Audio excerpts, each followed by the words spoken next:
Ahlan wa sahlan.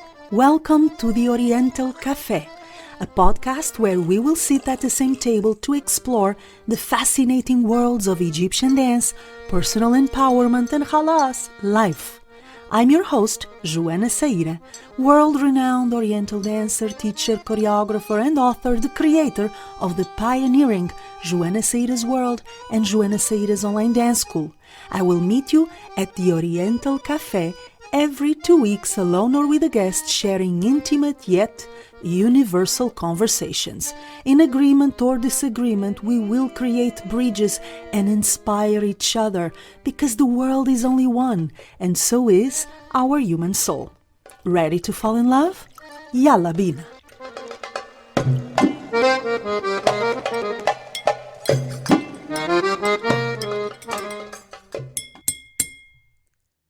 The many lives of a professional Oriental dancer, belly dancer, the many stages, the many existences, incarnations that you have to go through if you want to build a career in Egyptian dance, and if you want to thrive, if you want to build something, a long-term project, a long-term legacy, something that is solid, that inspires, that guides, that marks the field. And I think, let me be arrogant perhaps, or ambitious here, I think that everyone who loves Egyptian dance and starts doing it professionally as a teacher, as a performer, wants to leave a mark. I don't believe in professionals or so-called professionals who claim they just do it because they love it. Of course you love it. And if you don't love it, you cannot make it happen as a professional, but it comes without saying. We are ambitious and we shouldn't be afraid to affirm our ambition. Ambition is good. As long as you don't sell your soul in exchange for opportunities and success and external validation, ambition is essential. So let's not kid ourselves. We want to leave a mark. We want to make sure that our work is worth it, not only for us, but for the dance field that we are going to leave behind. My name is Joana Saahirah, and I am here with my coffee in episode number 33 of the Oriental Café podcast to tell you a little bit about the many lives of a professional Oriental dancer and what each of those lives has taught me, so that you can be inspired, you can get a light, a direction, an horizon, perhaps an insight that will allow you to pursue your dreams and to make things work for you as well. My goal for this episode is to inspire and perhaps share something that is going to trigger you in a positive, empowering way. Now, before I launch the episode and I go through the different phases of my career as a performer, as a teacher, as a choreographer, an author, an entrepreneur, so many things I've done already, my God.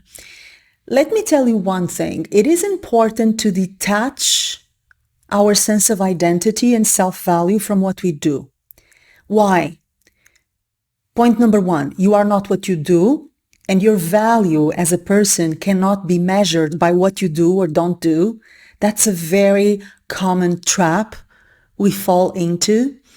And point number two, if you attach your sense of identity and self-worth to what you do, you are going to avoid closing chapters. You are going to avoid letting go of things that are no longer working for you and for your dance career. And that will become a problem. Movement is essential in dance as in life. We need to move, we need to adapt, and we need to allow the different stages of our development as dancers, as professionals, to happen naturally, without being afraid to close a chapter and to open a new one, even if we're not sure what the new one is bringing.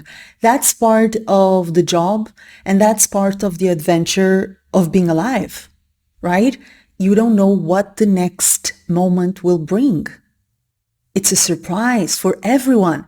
So why do we grab ourselves to the illusion of security of what we already have? And why are we so afraid to let it go when it's time to let go? But more about that in a little while. My name is Joana Saahirah, and if you don't know me yet, I am a world-renowned Oriental dancer, teacher, choreographer, and author. I'm also the creator of the pioneering online school, Joana Saahirah's online dance school and platform. I am the creator and host of the podcast that you are now listening to, the Oriental Café podcast. Welcome. And before I launch the different chapters of a life of a professional Oriental dancer, let me remind you that the podcast has a delicious newsletter that you can subscribe. So I'm going to invite you to subscribe to the newsletter.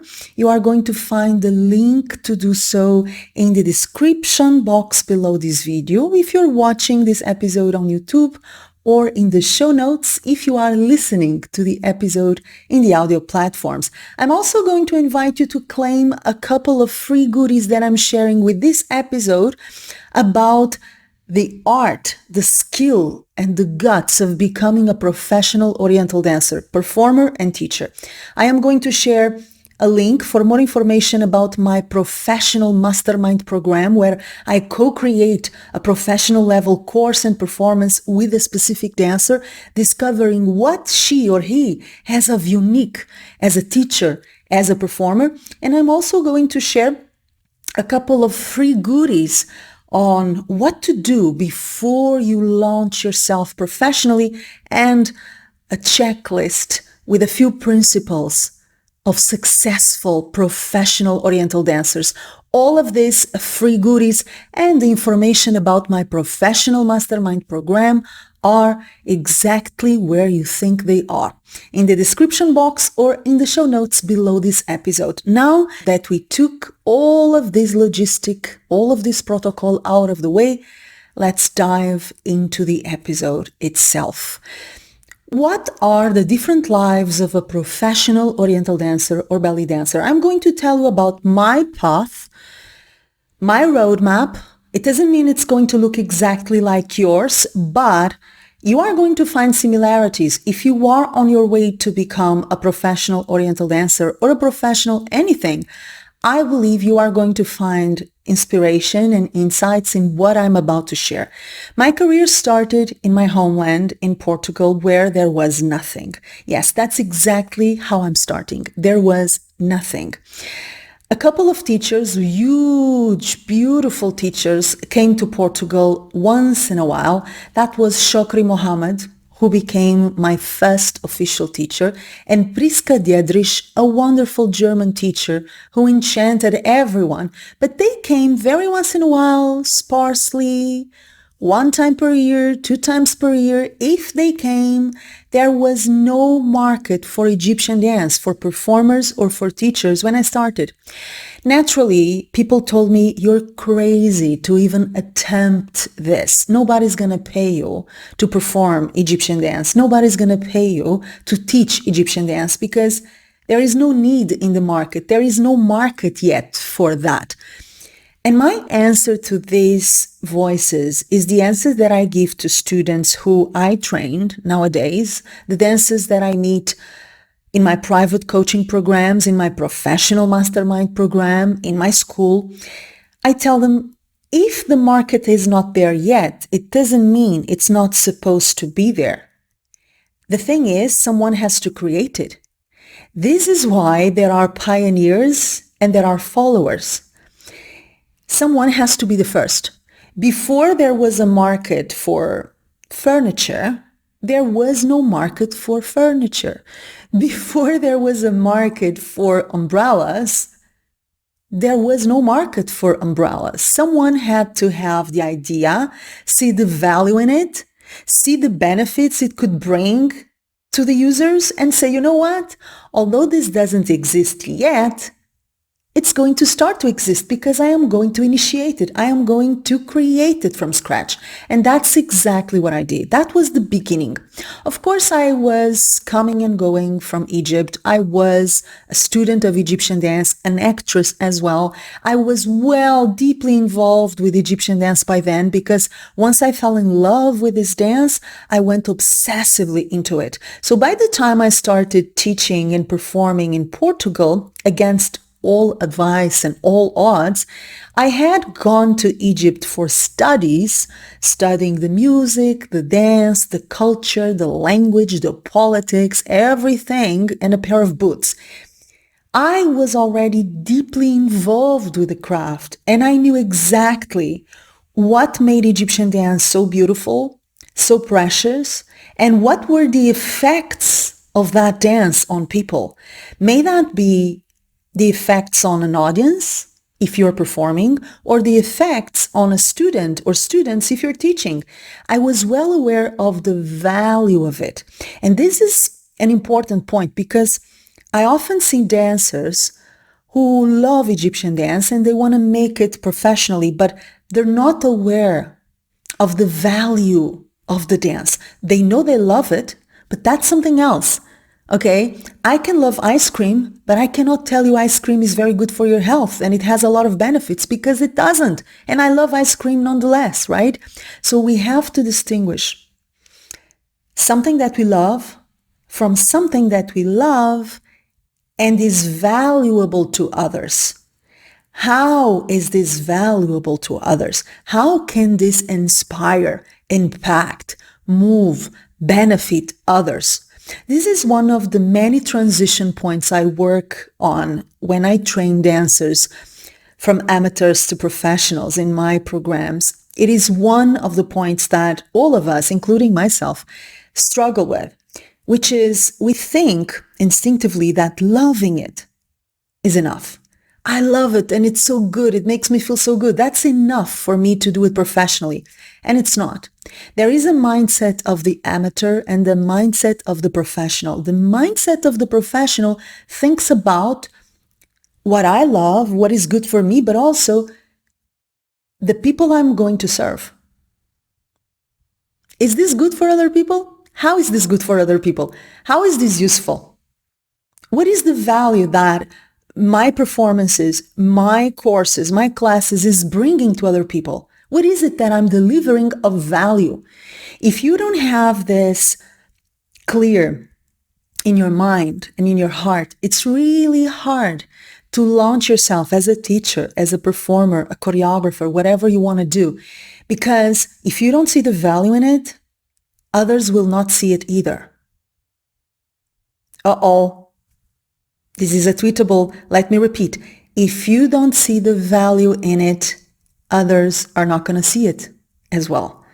All right. So I remember that this beginning, this fresh start, opening a new market in Portugal where there was nothing, was a mix between gutsiness, passion, ambition, but also being painfully aware about the transformation Egyptian dance was providing in my life, in the person that I was becoming, and the need, the desire to bring that transformation to others.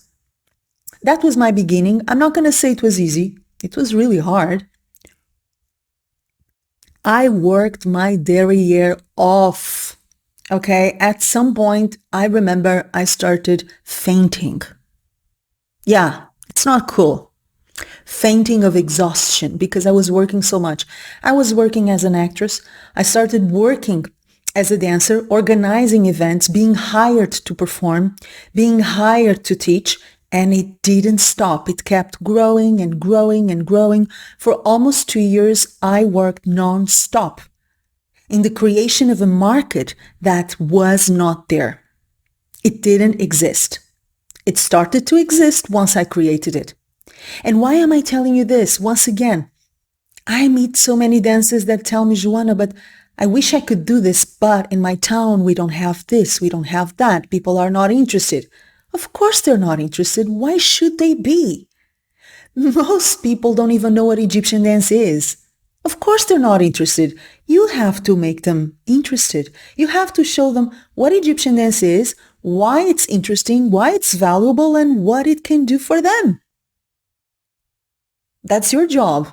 It's not the public's job. It's not the society's job. It's the dancer's job.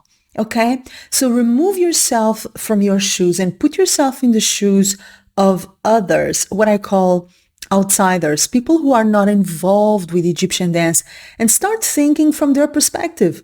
They don't know anything about it. They're not interested in it because they don't know what it is, and they don't know how beautiful, interesting, expansive, empowering it can be. You can show them that. And that was the beginning of my career. Barely 2 years. That felt like an eternity. From that point on, I decided to move to Egypt. And that's a completely different ballgame, right? First, because I moved to Egypt without an impresario, without a manager, without contacts, zero. Just me and my courage. That was hard, and I don't advise it. Okay? Had I known what I know now, I'm not sure I would have jumped this way and this deep. I'm not sure. Probably I would, because I'm crazy. But I have my doubts, right? Ignorance is bliss in the sense that when you don't know what expects you and you don't know the reality of a country, you fill yourself with your dreams, with your hopes, and you don't know the traps, the dangers, the ugliness that you're going to meet along the way. Thank God for ignorance in that sense, because that ignorance allows you to keep moving forward and to have faith. I moved to Egypt. It was forbidden for foreigners to dance professionally as solists in the field of Oriental dance. I've told this story many times, and I always find it funny because when I tell the story, people think I'm making it up. I'm not. I know it sounds like fiction. Believe me, I know. It sounds like I'm making it up, but I'm not. There was a law in Egypt forbidding foreign Oriental dancers from doing their solo performances professionally. You would be in jail if you were caught dancing and being paid for it as a foreigner. Okay? Again, I know, no comments, but this happened, okay? It's real. What did that mean to me? I lived exclusively from my dance. And that meant if I could not sign a contract, which was hard enough, because getting a contract, a good, serious dance contract in Egypt that pays well and pays for an orchestra, is a miracle. Okay, the market is very tiny, competitive, corrupted, prostituted. It's not cute, and it's not easy. So that's hard enough. But I was betting on it. It was illegal. And I had to pay my bills. So what do I do? And here's another thing that I would like to share with you, because I think this will resonate with a lot of dancers and non-dancers. We often presume that when we have a big dream and we think we're talented and we have faith and we have courage, all the doors are going to be opened. Right? Destiny is going to open up for me. Not necessarily. I know this hurts, and believe me, being a unicorn, I hate to say it, but that's not the reality I've lived, okay? So if you are someone who has dreamed something big, difficult, and once you decided to go for it, all the doors were open to you, everything was made easy, bless you. Be grateful, celebrate it, tell it to the winds. That was not my case. It did not happen with me, so I can only tell you what I have experienced. I had faith that I was going to succeed in Egypt, in Cairo specifically. I had faith in my talent.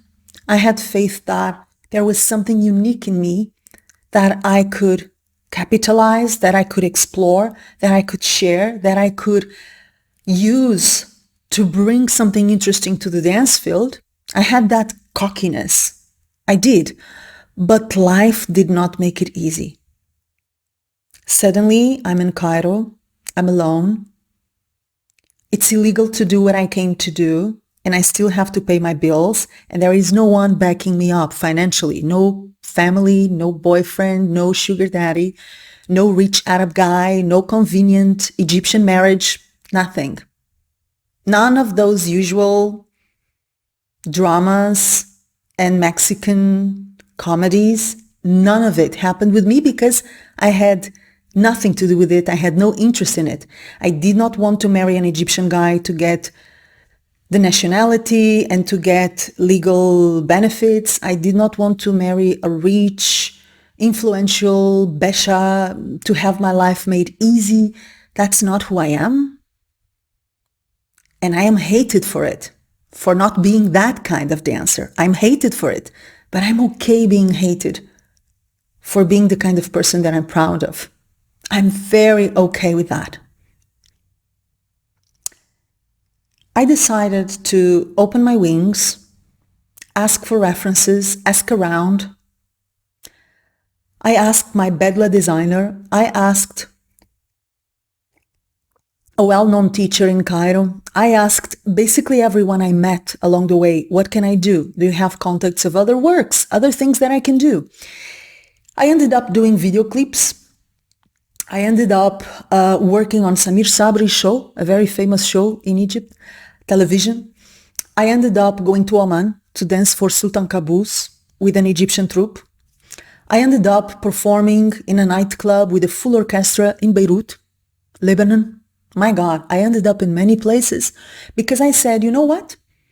My initial plan cannot be fulfilled yet because life is closing the doors. Okay, what I came here to do is not possible because I'm not willing to go to jail for doing my job. And that's what's going to happen if I sign a contract. If anyone crazy enough is going to sign a contract with me being illegal. So I have to see other opportunities. I have to open the spectrum of possibilities. I have to be flexible. I have to adapt myself to what is available and aligned with what I wanted to do. Because notice, I did not go work on a factory or on McDonald's or in whatever place unrelated to dance. Although those jobs are perfectly okay, my first job was in a factory at 15. Yes, sir. Yes, madam. So I know what it means to work in jobs that you don't particularly like. But I did not move to Egypt to work in random jobs. I moved to Egypt to become the best Oriental dancer on earth. That's it. And I know how this sounds.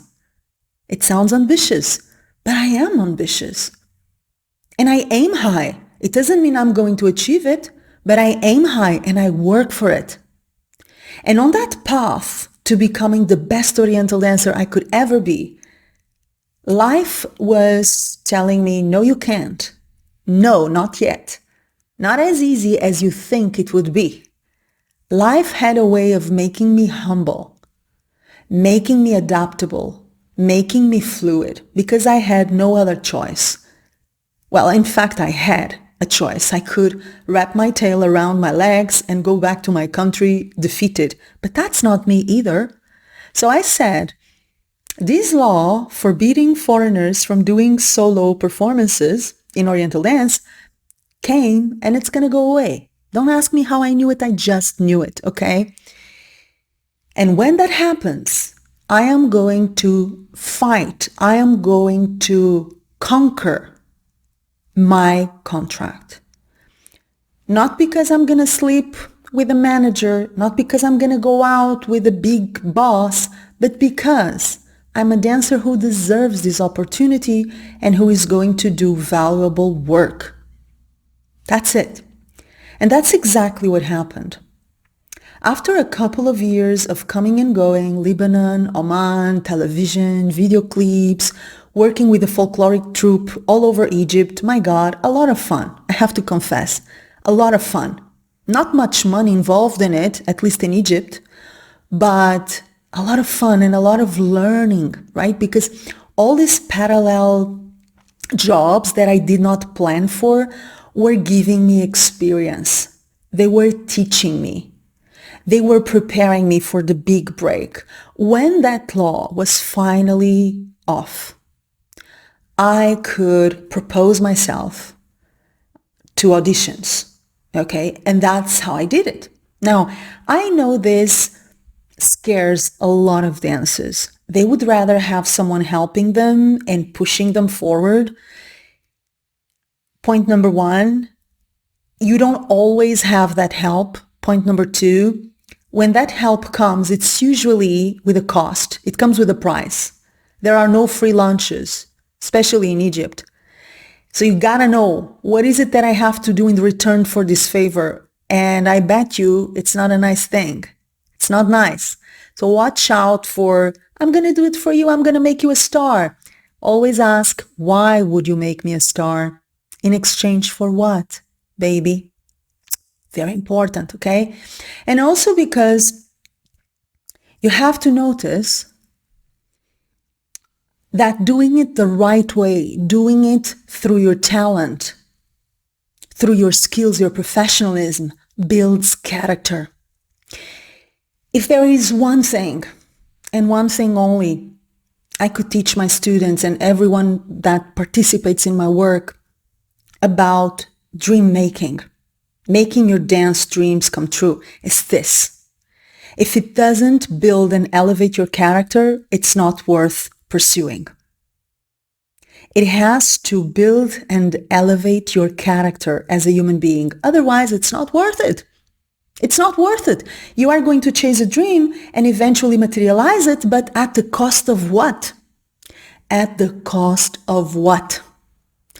I see dancers, including dancers I have trained, dancers that I have coached in Cairo, promoting themselves, telling the world they're dancing in Cairo, and I know they're hardly getting paid.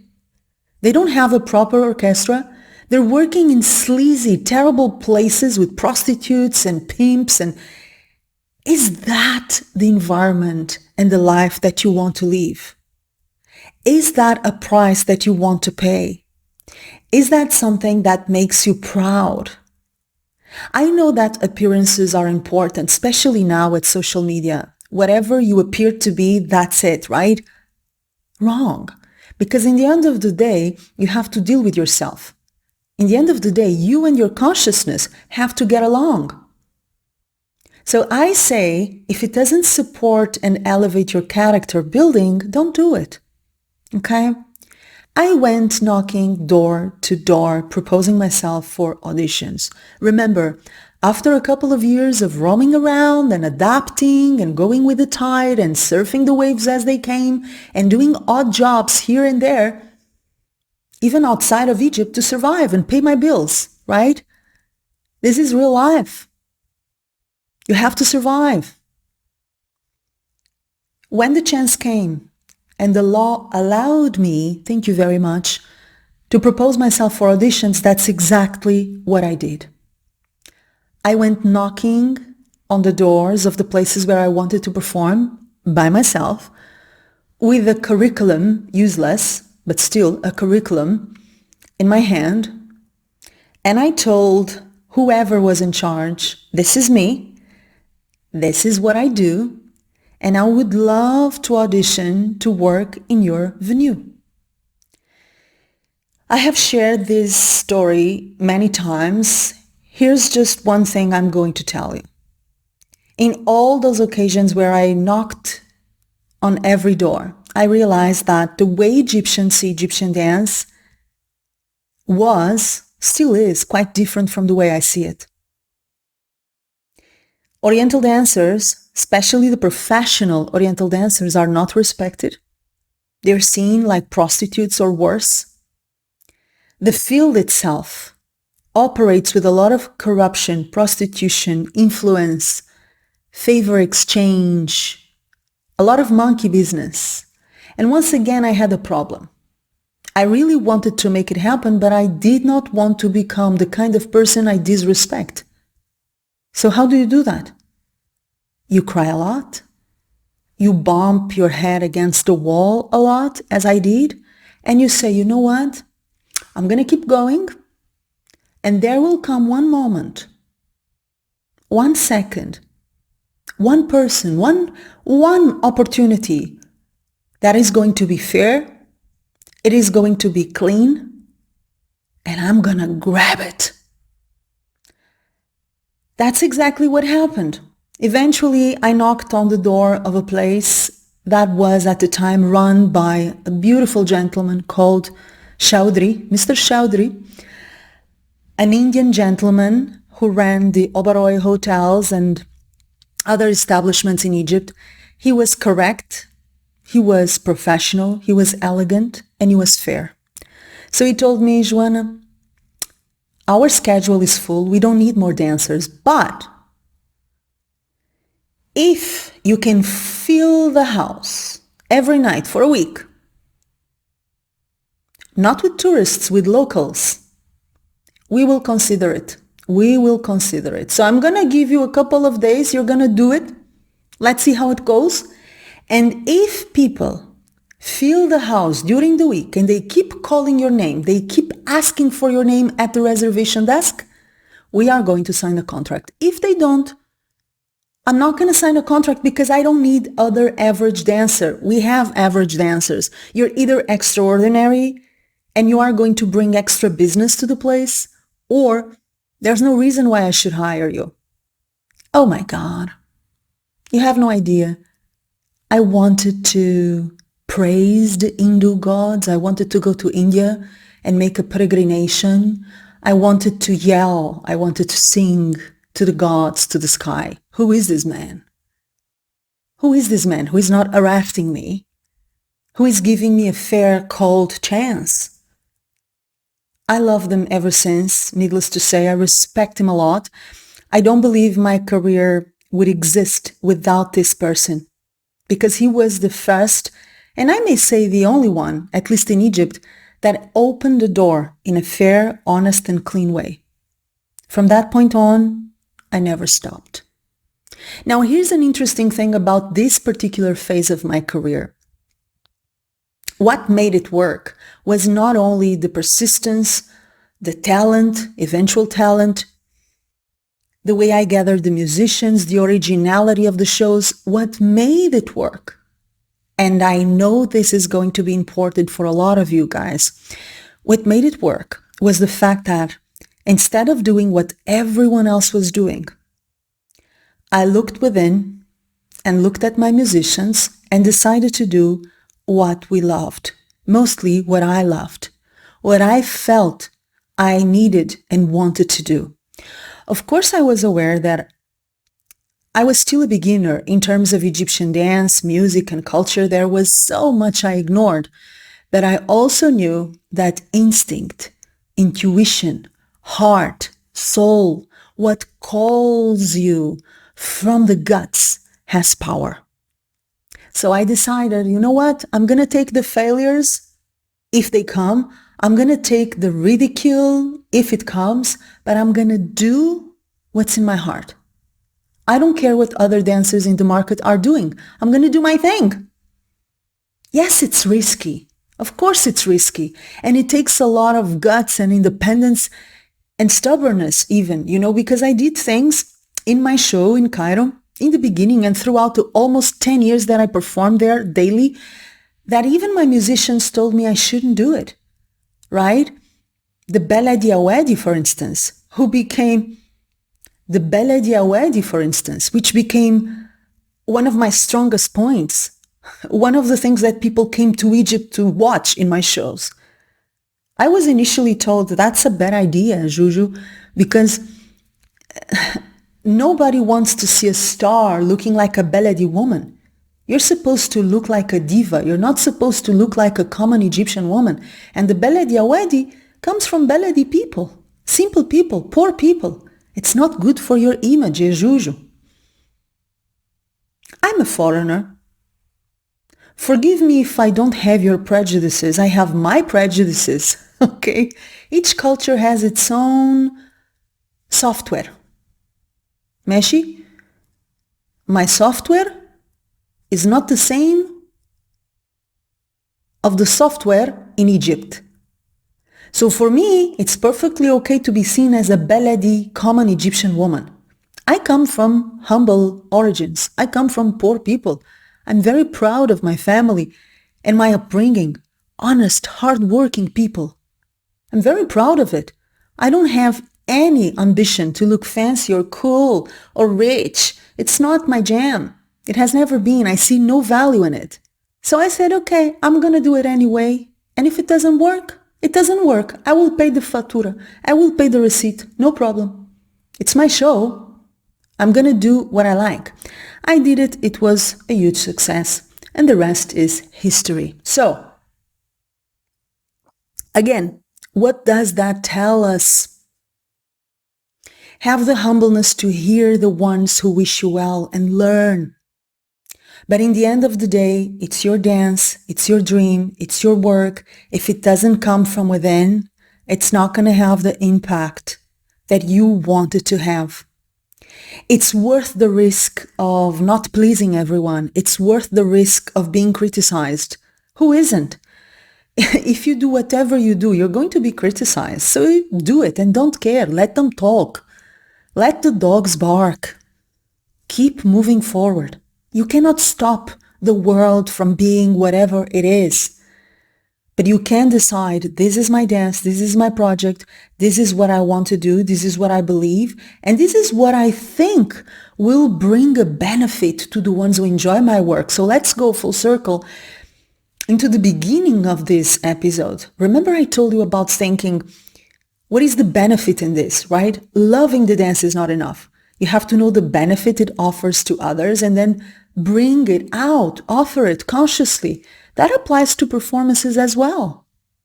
I knew that by doing a Belle Diawedi or an Kulsum song or a heartfelt solo, I was going to touch the hearts of my Egyptian audiences. I knew that I would break prejudices by proving that an Oriental dancer can be an artist. I was aware of the service that I was doing, not only aware of what I loved and what I wanted. Okay? So think in terms of what I want, what I feel, what makes sense in my guts, but also what will bring value to the ones who are going to receive it. There came a point where I felt the chapter of Egypt had closed. And here there is another important lesson that I would like to share with you. And I don't know how this is going to resonate. Please let me know in the comments if it resonates or not. I think it will.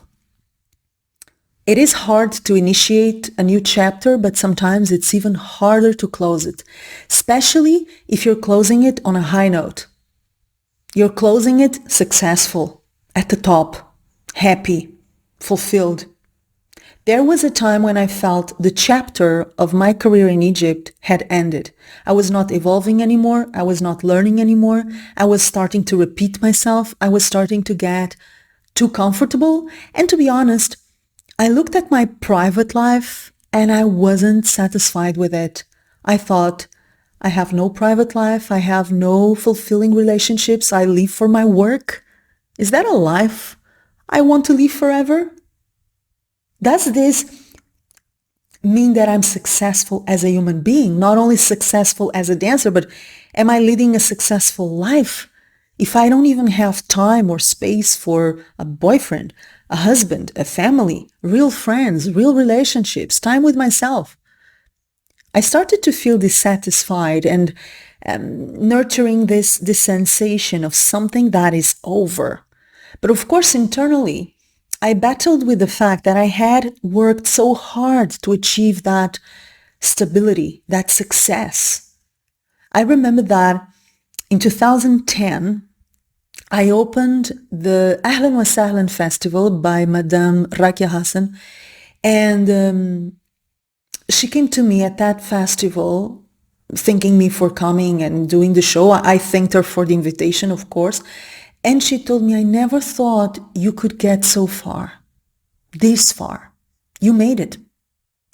Coming from Madame Rakia, this was a huge thing. I thought she was, high or half sleeping, because for me, she was not the kind of person who would compliment me easily, not as a dancer. I studied and worked with Mahmoud Reda, who had been her teacher. I was not one of her students, one of her followers. It was a tricky subject to compliment me. But she had come to the Nel Maxim. She had watched me perform. She invited me for her festival. And she told me, basically, you made it. I never thought you would make it. You made it. Congratulations. That meant the world to me. But when she told me that, I knew it was over. Go figure, Joana. What's going on? I don't know. It just felt like an ending. Adding to that, the fact that in 2011, there was the Arab Spring. And from one moment to the other, literally, all of us were out of work. Me and my musicians, everyone in Egypt.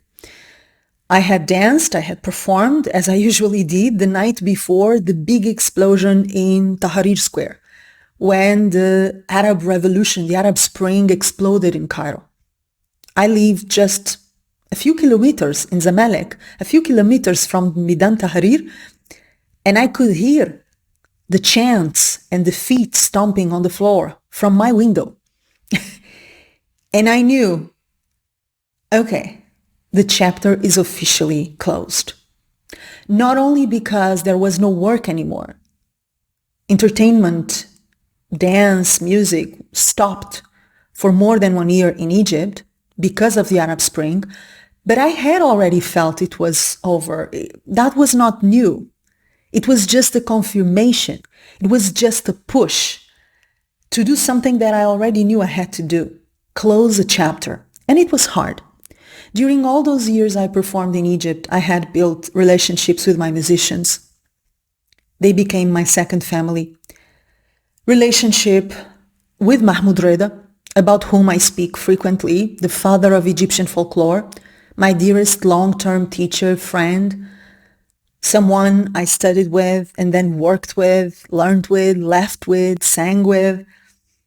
Also family, away from family. I had a few private friends completely out of the dance field, completely out. And it was hard to let go of something that took so long and so much work to achieve. How do I release this? How do I let it go? And what's coming next? I had already traveled outside of Egypt with Mahmoud Reda, teaching and performing, but it was 1, 2 festivals, 3 festivals maximum. There had been an invitation for me to teach Reda style in Argentina, and I had said no, because, and I stand by it, Mahmoud was alive. Who better to teach Mahmoud Reda style than Mahmoud Reda himself? He's alive, take him. That's what I said to the organizer, who became my friend and later on hired me several times for Argentina, not to teach Reda style, but to teach my style, my work. And that was exactly what I wanted. And this is another note I would like to add to you. You may love your teachers and you may respect them. I sure do. But you are not your teachers and you are not the dancers you love. You are you. On the path to a long-lasting career, success, and legacy, you have to find what makes you you.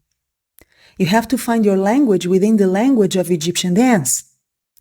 And again, I know it's easier to follow the path of others, especially others who have succeeded. I could have become a copy of Mahmoud Reda.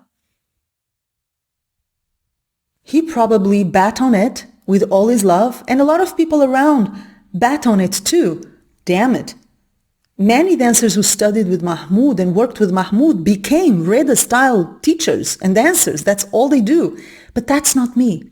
Mahmoud knew that was not me. He accepted and loved me for it, despite his desire for me to keep on working on his legacy and sharing his legacy. And the world around me expected me to do that, to become a version of Mahmoud, or a version of Suherzeki, or a version of Nago Fouad. The thing is, I'm not them, they're not me. I learn from them so that I can become myself. It is risky. There is no guarantee of success. Things will go up, then they will go down. Careers fluctuate. Sometimes you're up, sometimes you're down. Sometimes you're the best in the world, sometimes you're the worst. Sometimes you're very visible, sometimes you are invisible. You have to prepare yourself for the bumps in the road, and you have to prepare your ego to be seen and to be invisible. To be at the top according to how the world perceives you, and to be in the background, working on yourself, working on your craft, working on it even if nobody seems to see it and recognize the value in it. This is a huge part of becoming a professional Oriental dancer, dealing with your bloody ego, getting it out of the way, strengthening your character, your soul, your independence, your fierceness, and weakening the ego so that you can navigate the waves as they come. When things are going your way, you don't think you are the last Coca-Cola in the desert.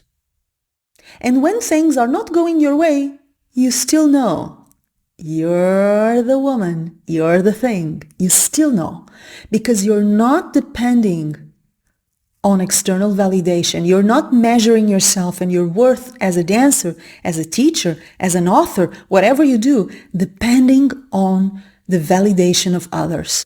That is super important. From that point on, I started traveling the world, being invited to teach, to perform, to lecture. I started writing books and publishing them. I am going to share, by the way, my published books in the description box below this episode or in the show notes if you're listening to the episode.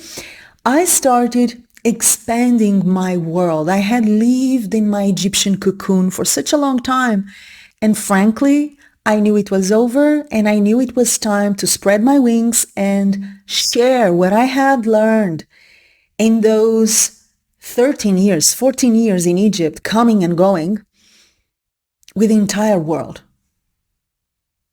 And that's a completely different phase. You leave off a suitcase. You still don't have a personal life for yourself. Okay? You live in airports, basically, but you meet a lot of people. You have a lot of fun. You gain a lot of experience. You become even more adaptable, because teaching and performing and lecturing in different cultures requires different skills and different approaches. What works in Japan may not necessarily work in Cyprus or in USA or in China or in New Zealand. You have to adapt. You have to make sure the message arrives to its destination, considering that different places have different codes, different mentalities, different needs, different aesthetics. Traveling the world as a teacher, as a performer, as a lecturer was an adventure, a real adventure, and I loved every minute of it. I met a lot of great people, a few not so great, but that's also part of the adventure, okay? And eventually, once again, I felt something has to change. Again? Oh my God, again? Yes, again. I entered into a state of burnout, physical burnout. I got sick on my tour to USA and Canada. I did the entire tour sick with fever. I almost canceled the tour.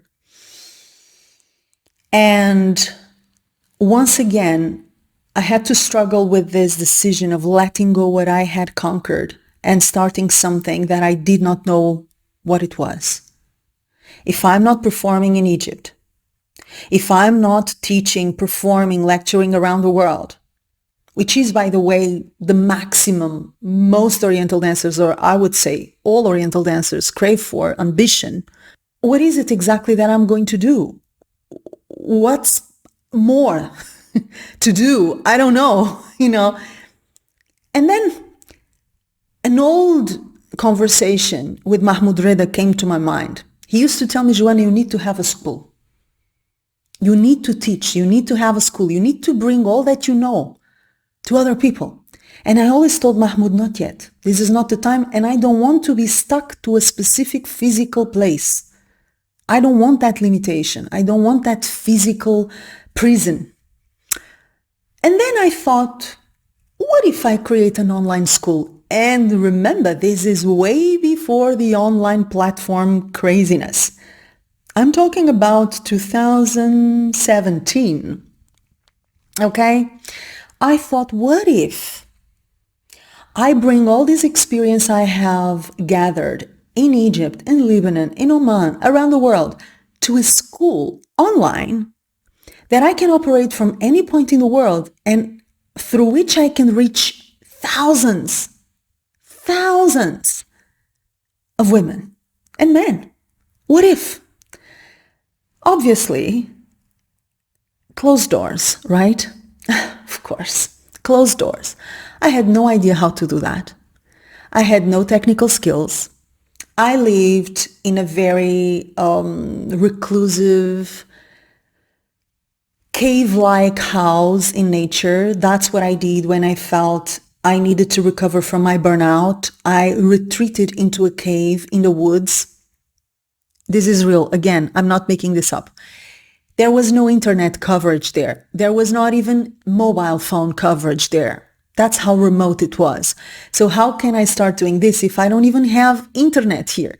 I hired a fancy satellite company to experiment.